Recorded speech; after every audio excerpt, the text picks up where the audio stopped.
Free, liberated, unbound. When you look up the original meaning of the Greek word eleutheros, those are three of the definitions you'll encounter. Three words that describe Eleuthera, a northeastern region in the Bahamas, quite well. When you think of the Bahamas, you might think of the capital city, Nassau, or perhaps a tiny island or two somewhere beneath Florida. The reality is, there are 700 islands and keys in the Bahamas. The Eleutheran island chain contains a handful of those islands, including Eleuthera proper, a 100-mile-long, sparsely populated island with two much smaller islands on either side of the north end, Harbour Island and Spanish Wells. I'd like to introduce you to these three incredible places. Harbour Island is one of a kind.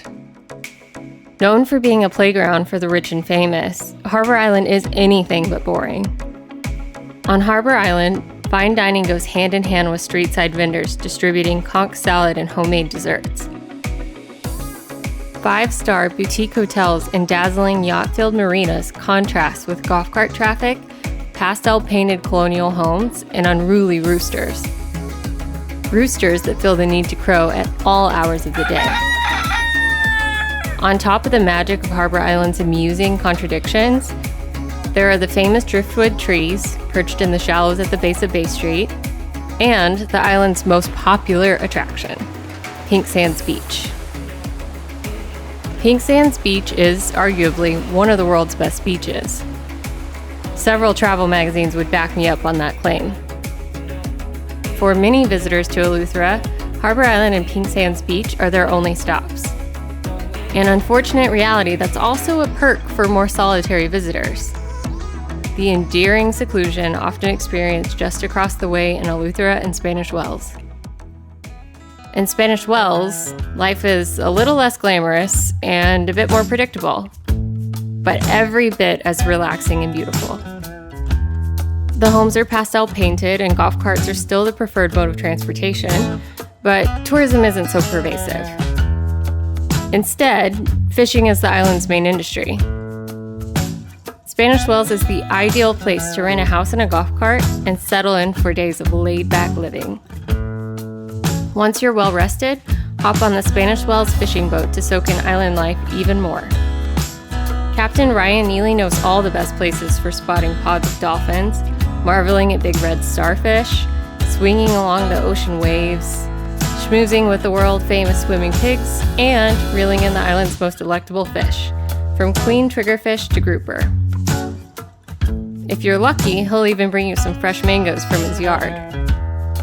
And when you think you've done enough laps around Spanish Wells, it's time to move over to the endless adventures presented by Eleuthera. Eleuthera is home to 130 of the Bahamas' most secluded beaches, some of which will blow your mind. Until Disney builds its cruise port at the southernmost tip of the island, known as Lighthouse Point, Lighthouse Beach is the place to be. The limestone rock swirls around the end of the island like a mesmerizing and prehistoric ruffle. But there's much more than this singular marvel in Eleuthera. From bottom to top, there are beaches tucked away just waiting to be discovered. Beaches like this one, and this one, and this downright mind-blowing slice of heaven. Between all of these beach visits, you must swing by Tippy's to have a pina colada on French Leigh Beach before heading into Governor's Harbor for sunset.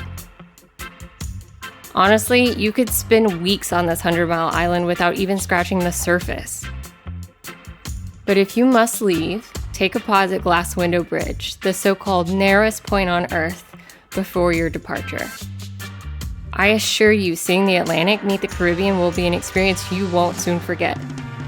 And with those experiences tucked into your memory, know that, even when the world feels upside down, Eleuthera is the place where you can always rediscover your peace, your solitude, and your freedom.